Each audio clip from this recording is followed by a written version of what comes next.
Nice to have you with us on the post-game podcast, not the warm-up show. That's coming up in just a moment. Al Dukes, what's going on? Oh, hi there, Jerry. Now, today you had a clip that you were playing in one of your updates, and you forgot to edit out a curse word.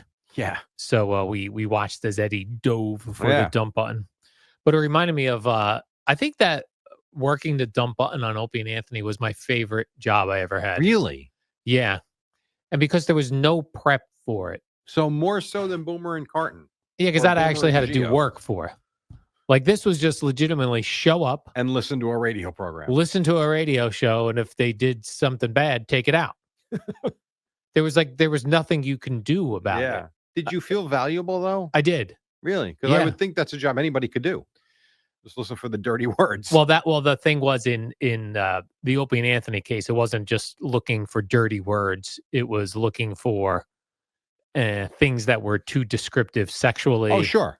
All that stuff. And they got so good at describing things without crossing the line. Yeah.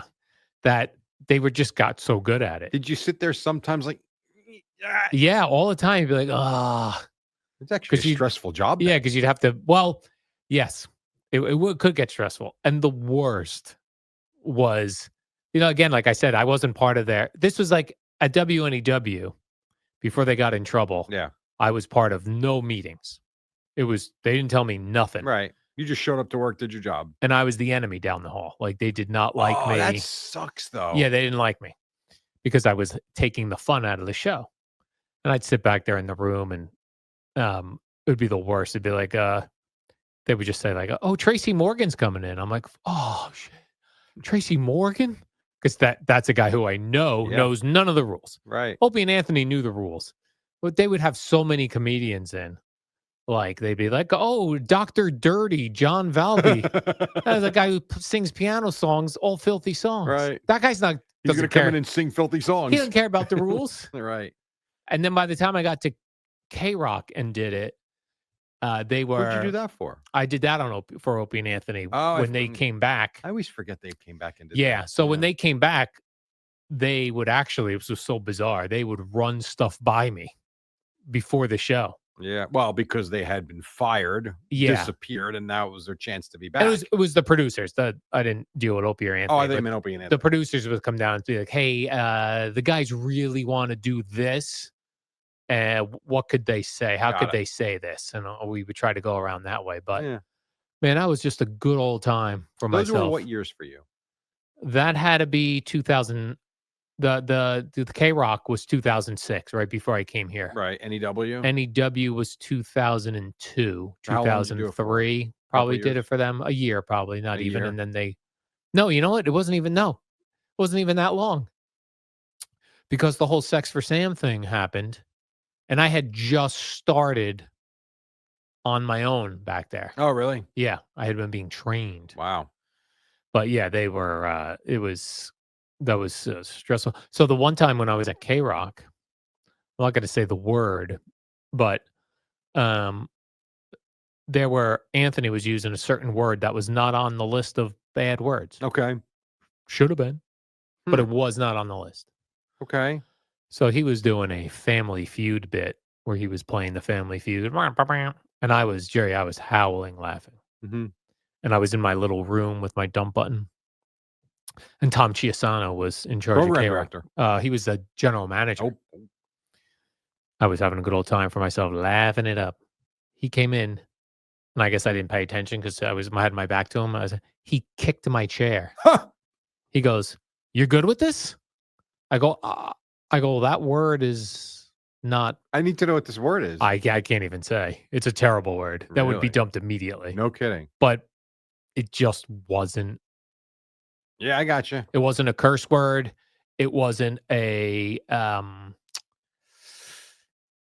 sexual description. It wasn't an excretory thing. Wow, interesting. Yeah. It's pretty. Now it sounds insane that. Oh, sure. That was. I wonder what this was. Interesting. Okay. Yeah. So and you didn't get in trouble, or you did? No, but then that word got put on the list, and so that was that. Yeah, and that was that. How about that? Yeah, but that was a fun job. I'm surprised you enjoyed that, because I would think very stressful.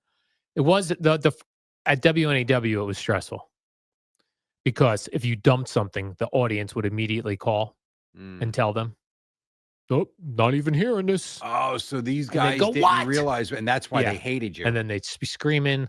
But Yeah. we were actually the dump button at WNEW. It was actually in a locked room, Hmm. so no one could come in.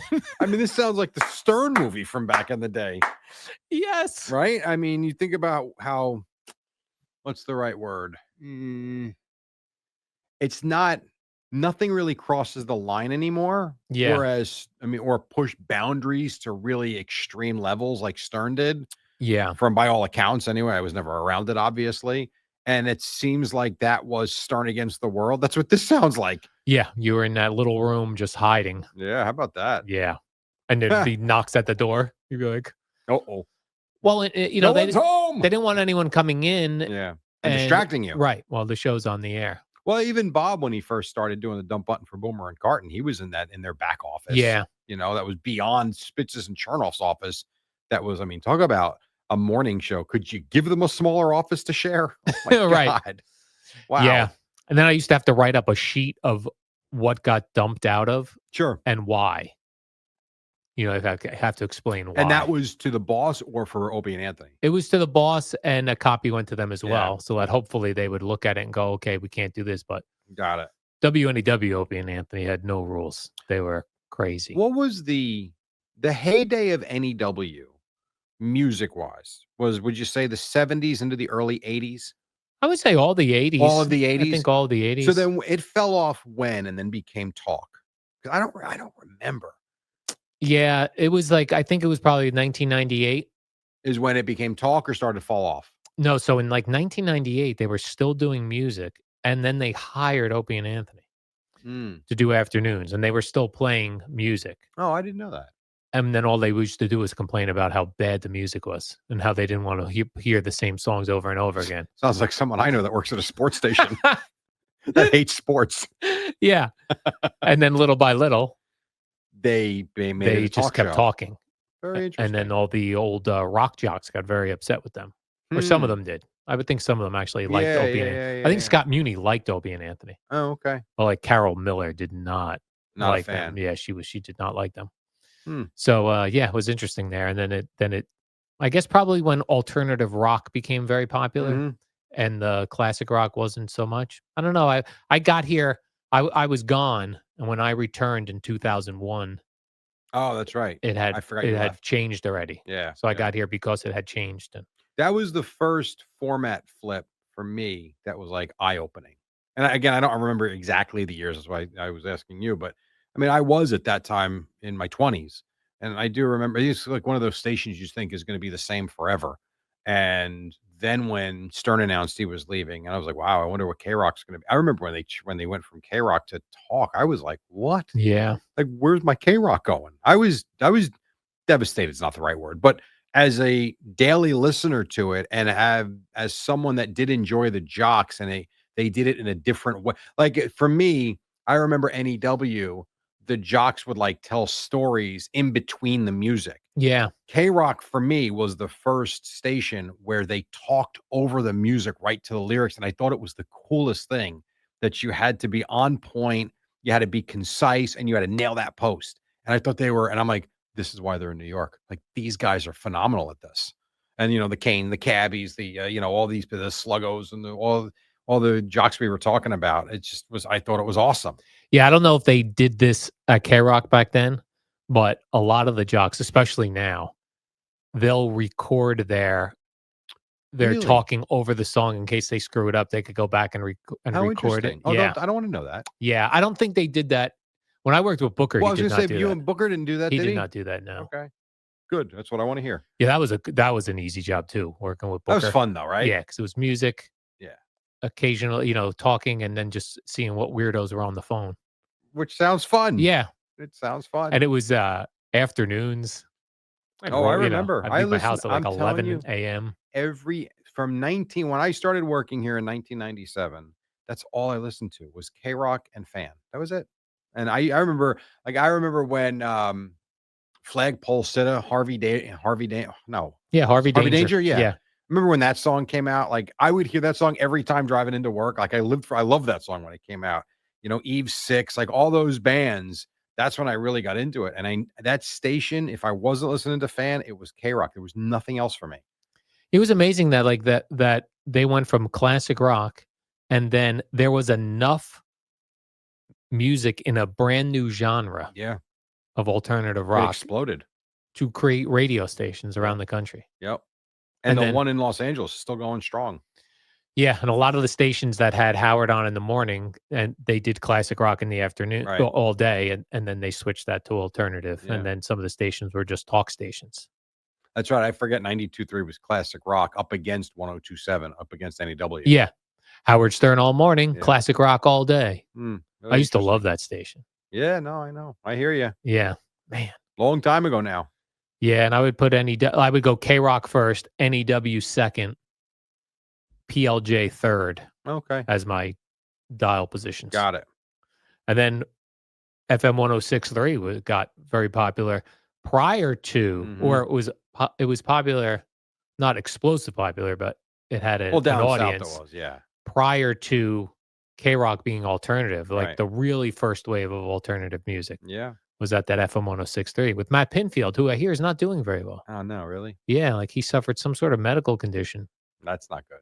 So shout out Matt on Pinfield. He was on like MTV for a while, wasn't he? Yeah, Or VH1 maybe. MTV. It was MTV. Yeah. He hosted 120 Minutes, Oh. the alternative rock show. Oh, okay. I think it was on Friday nights or Saturday nights. Got it. I think I've seen him on the you ever see the music show on, I know you don't have TV anymore, but there's a show on Access TV. Yeah. They call it the Countdown. And they'll count down like, the top 10 songs of 1984, the top 10 hair band songs, and that's what the premise of the show is about. And he's shown up on that a lot as like a Booker has shown up on that too. Oh yeah, when they reminisce about stuff. Yeah. Yeah, I like that stuff. Yeah, pretty cool. I've been watching, I tell you, like on regular YouTube TV, they have 48 Hours is the CBS show. They put them all up there. But they're old episodes. Like they'll even, when you go to watch them, it'll say originally aired. And what's so bizarre to me is like I watched one last night and they're all like originally aired June of 2010. Yeah. I'm like, that's 15 years ago now. It does not look I know. Old. I know. And in 1985, if something would have been originally aired in 1970, It looked ancient. Yeah. The technology is just so much better now. It is. And the tweaks have been minor for I would say ever since we got to HD TV. You can give me 4 HD, 9 H, whatever. It's clear. So I don't know how you make something that wasn't grainy back then look old. But like not even what's weird is like the hairstyles, the clothing is not that off from now. Yeah. I agree. I feel like we're in a pretty steady time where, again, changes in technology have changed, meaning the phones and apps and all sorts. But in terms of what we watch, yeah, obviously we consume music different too. But TV wise, I don't even think like our fashion was that much different. I don't think that was there were no bell bottoms in 2010. Jeans were jeans and. Yeah, I don't know. I'm trying to think like what I would consider old now. Like what year is the cutoff for something like to me, and that's just for me, I would say early 80s feels old to me now. Yeah. I don't, 19, I was in high school and that doesn't, like I walked into my high school the other day and again last night for a baseball meeting. I still walk in there feeling like I could go to class. It's so weird. And it was 33 years ago I graduated, but everything at that school looks the same. I mean, they've had some upgrades, obviously, but the halls, the office, it all looks the same. So I don't know. Maybe it's the fact that I don't know. I don't know. Yeah. I was trying to think though. like 20 when things that are 20 years ago. So 20 years ago would be 2005. Yeah, sure. That doesn't feel that. It doesn't. And yet in 1995, if you would have said 20, 25 years ago, you'd be talking about John Lennon still being alive. Maybe that's it too. I don't know. We're talking about different eras. Yeah. Just everything felt different. Yeah.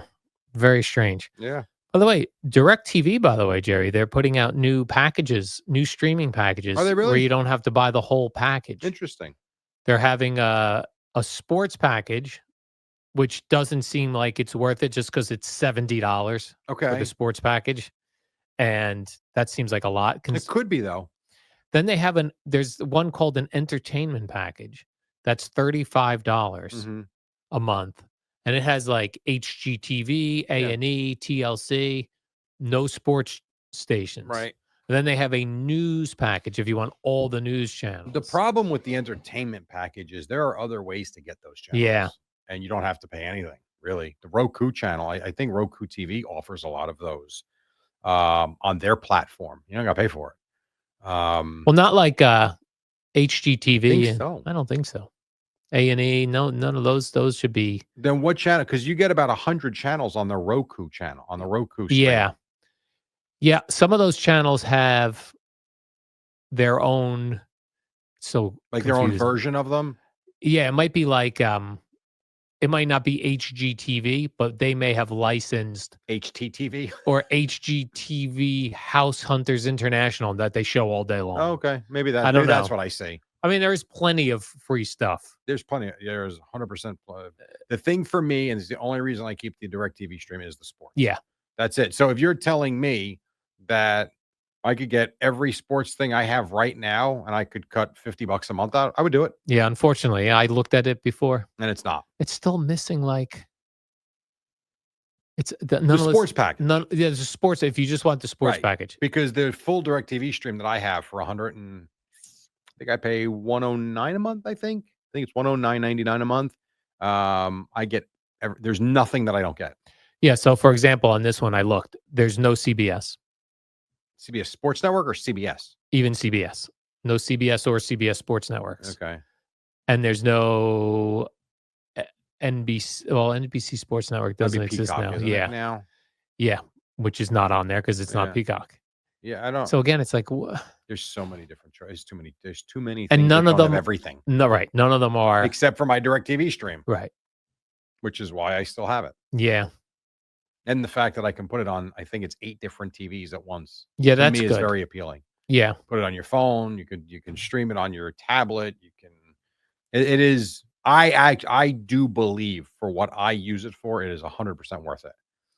Yeah, and the streaming thing is great now because let's say they get into a fight with somebody and they drop some of the channels. You can go somewhere else. Yes. You've got options. Unlike years ago when if you lived in an apartment building and the only way you got TV was by getting Cablevision or Comcast or whatever, and there was no other option, you were screwed big time. Now, guys, you got a problem with MSG and Optimum? Just go get DirecTV stream. Everybody's got the internet. You know what's weird though now, like for where I live, and this is certain people depending on where you live. From where I live, my internet option is Optimum. Okay. And that's it, I think. Really? Yeah. See, I have Comcast as an option. T-Mobile is now an option. Fios, which is what we have, is an option. That might be it. That might be my 3 that I have. I guess I could get Starlink. You could get that anywhere. Yeah, you could. 100% you could. I'm curious for the people that have like the T-Mobile which I've contemplated. Internet, which is that's using 5G. It's not using a cable anyway. They call it whole house internet. It's 5G. Yeah. Yep. And I think Verizon are they doing offer something like that as well. I'm curious people that have it, how that is for streaming. I don't know. It's a great question. Yeah.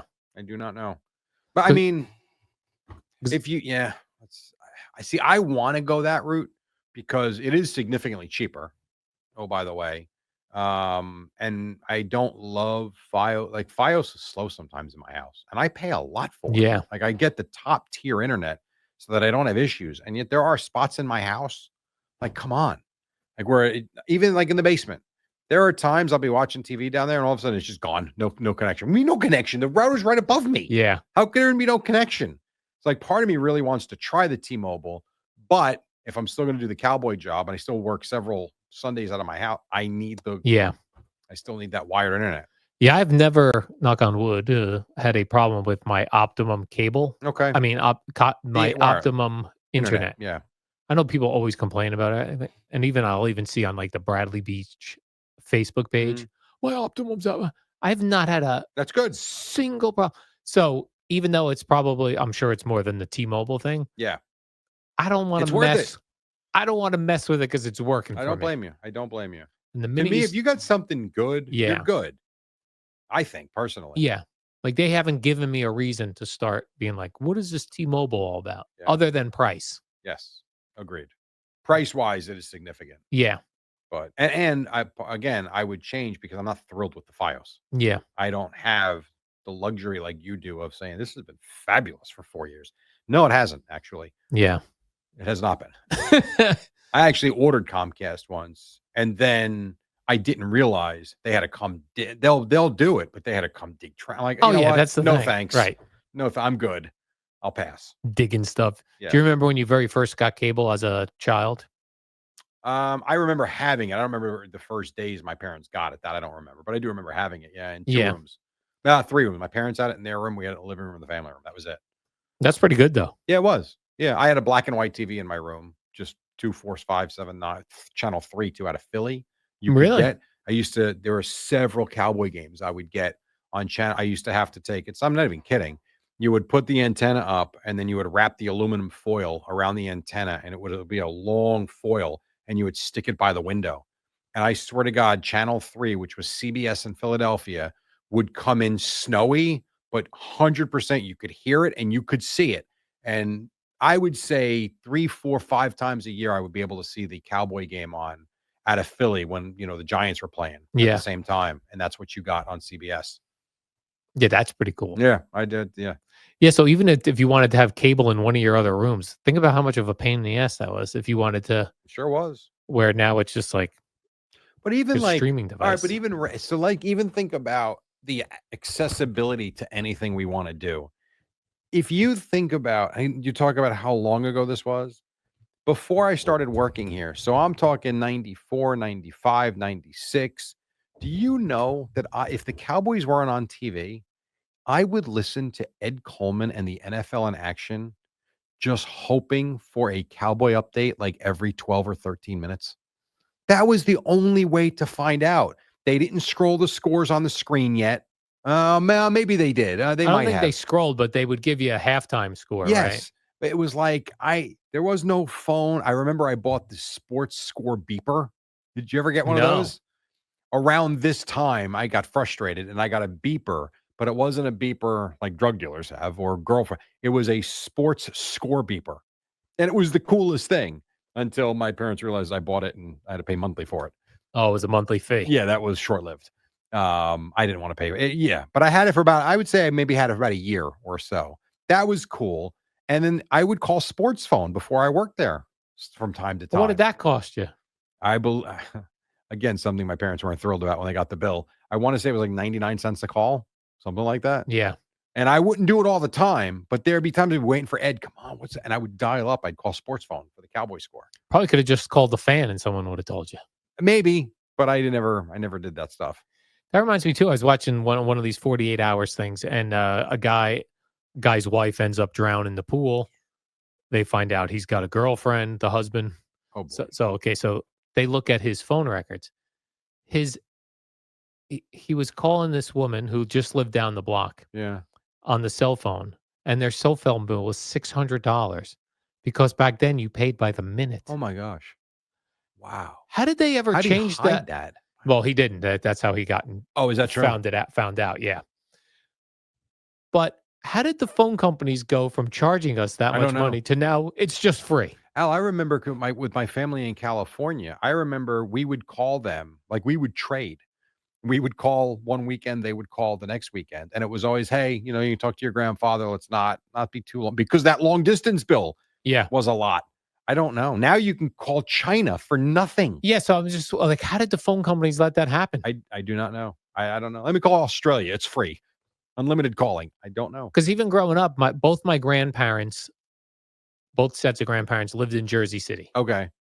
So even calling them from where we lived in Sure. Iselin would cost money. Yep. And vice versa. So my parents got some sort of plan where they could call Jersey City. So if my grandparents wanted to talk to us, my one grandmother would ring the phone once and then we'd call. Yep. My other grandmother would ring it twice.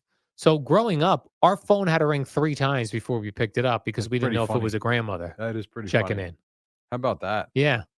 At different times, man. But it just seems weird. It seems like when a company is making money, they don't want to stop that. So I'm gonna figure this out this afternoon, Jerry. This could be my project. When did the phone companies stop charging long distance charges, I don't and know. why? Well, first of all, the home phones are now no longer. So Yeah. at some point, people probably were starting to disconnect and cancel those. But even like when you got a cell phone, I don't know. You had minutes. That's what I was going to ask you. That to me is what you have to like. To me, understanding why the phone companies went by way of free calling, I get to try and keep customers, I suppose, and still charge them a small fee every month. The cell phone I can't tell you about because we can't live without them now. Yeah, there was a time also when I first moved back here in 2001, I only got a cell phone Okay. and I had Verizon. And at that time, if I called another Verizon customer, it was free. Right. But if I called anybody else, it counted towards my minutes. Yeah, I believe it. Didn't you have to pay for texting too back in the day? Yeah. You got so many texts Yes. before you started getting charged. Yeah. And then, now that's like text 4 million times a day. No Yeah. problem. Yeah, and that too, if I texted a Verizon customer, I was okay. Right. And I guess back then everybody had various carriers. Yeah. Maybe this was a way for like everyone to get Verizon's plan was like everyone will then get Verizon. Maybe. And then we'll get those monthly fees versus I don't know. I'm going to look into that though, Jerry. Don't think I don't have the time. I know you do. I do not. I'm flying to Michigan now. Oh man. Dude. Who's in tomorrow? I don't know. I think CeeLo, but I'm not sure. My God, it better be CeeLo. I think it is. I'm honestly not 100% sure. I think it is CeeLo. I think I checked when the schedule came out. I like to look ahead. All right. And I said, "Oh, I see Jerry's out. I better check to see who's my partner." CeeLo. All right, Jerry, let's do the warm-up show. I'll be back here tomorrow at 5 a.m. with hopefully CeeLo.